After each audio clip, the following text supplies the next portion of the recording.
Hello, everybody. It's that time of year again when Taylor announces a new album. I didn't do a video for Midnights because, well, it's a new album and I really had nothing to say about it because, you don't really know what it is. And with these, Taylor's version re-releases, I have, interesting stories and histories with them. So, yeah, I wanted to make a video for each of them so I can tell my nostalgic stories, and I hope y'all have fun. So Speak Now is quite literally my favorite Taylor Swift album ever. Did I say that for Red too? I don't remember. But it switches. It depends on my mood, but each of Taylor's albums for me has a core memory attached to it, so it's important to me in many different ways. And for Red, it's missing the tour and stuff. You can go check out my Red Taylor's version video. For this, I'll get to it. For Speak Now, my memories are kind of scattered a little bit because I was really young when it came out. I kind of just became a Taylor's fan because it was the next album from Fearless, right? And this is the story of how Speak Now became my to-go answer for a while. When someone asked me what's my favorite Taylor Swift album, I would say Speak Now. Right now, I would say Folklore, Speak Now, or Red, interchangeably. Like I said, it depends on my mood. When I was little, my mom she had this kind of free song downloading website. It's kind of not legal, but she would go on that website and download random Taylor Swift songs that would come up. Not all of it is there.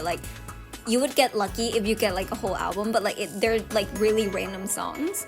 And I remember there's not a lot of Speak Now stuff in there. There's a lot of Fearless stuff, but I remember there's only the singles. What are the singles of Speak Now? Oh my god, I'm brain farting.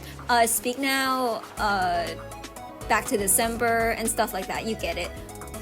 So I didn't get the good stuff, Haunted, If This Was a Movie. Oh, I got Enchanted. That was my car karaoke song. And yeah, as you might have guessed, she would put it on a CD and she would put it in the car for me to listen to. So it would be this amalgamation of Taylor Swift songs. And when I grew up more, a little more, I discovered the internet. Whoa.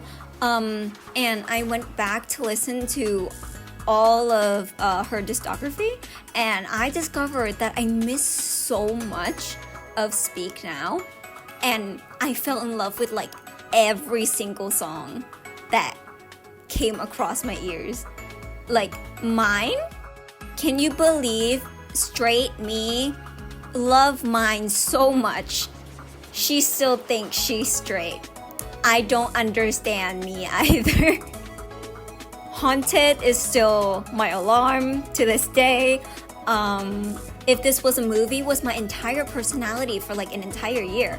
It still kind of is because of Taylor's version that came out recently. I never understood the hate. Well, not the hate, but Superman is on a lot of people's least favorite list. I never understood that because I love that song from the beginning. Even before I watched Supergirl, that before my Supercorp brain rot. YouTube viewers, you might not know, I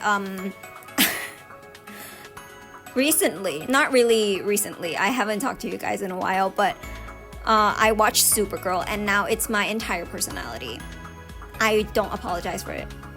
Yeah, so I will be gatekeeping Superman from the haters. I know, y'all are not haters, but it's sad that it's on a lot of people's least favorite lists. But anyway, I think a lot of fondness I have with this album comes with the nostalgia I feel for it because, as some of you might know, I did an exchange year at in the US, and I downloaded all of Taylor's discography into my phone. I think I don't remember what I did, but I do remember listening to a lot of the Speak Now tracks that I missed that like I had to learn, you know? Like it's my job to know every single words to all of Taylor's songs. Right? It's all our jobs. But I remember listening to a lot of those Speak Now songs and a lot of the really good like the favorites of mine from Red too, like The Moment I Knew, Starlight, those songs. This is gonna be really specific, but those songs remind me of my bus ride home from school, which is kind of like my favorite time of the day because, you know, school's over, you're going home. Like, you get out so early in the US. Like, you get out at like 2. Here, you get out at like 3 or 4. Well, I'm in university, so it's like 4 now. In high school, I get out at like 3, which is still late. Like, please, I want to go to bed. Well, I don't go to bed at like 3, but I love being home when the sun is still up, thank you very much. But I digress. As always, this video is unscripted, but I want this video to be specifically 13 minutes, you understand why? And I don't know what to talk about next, so I'm just gonna talk about the drawing and like my art in general, I guess. Like I said, I haven't talked to you guys or made a video in so long that my art style has changed like twice. Not sure. Do we count the scuffed pride video that I put out like the day before I had to take a flight to the US? I don't know. I recently adopted this like comic book-y style, as a lot of people call it. Like the line art is more contrasty, I guess. Like as you can see, I block in a lot of the darkest areas of the drawings, like the hair and stuff, and like her back, the area of her dress that's like completely consumed in darkness, like on her back. I feel a lot more confident with my lines as well, which is really awesome. I've been doing a lot of face studies, specifically on the one, the only Miss Katie McGrath. Once again, if you're on my Instagram or any other socials, you would know that this brain rot is consuming my life. It's tremendous. It's not healthy at all. Also, credit where credit is due. My friend porszaaaa, I will link her stuff in the description, and also you can see on the screen. You can search her up. She's been such a big inspiration to me. One day I was like hanging out with her and she was drawing a lot, and literally I just like, my brain just went, hey, let me try this, because she has this magical way of just drawing without doing, you know, like the circle and like the lines, the guidelines, the eyes with the nose, you know what I mean if you're an artist, or if you're not, I don't know.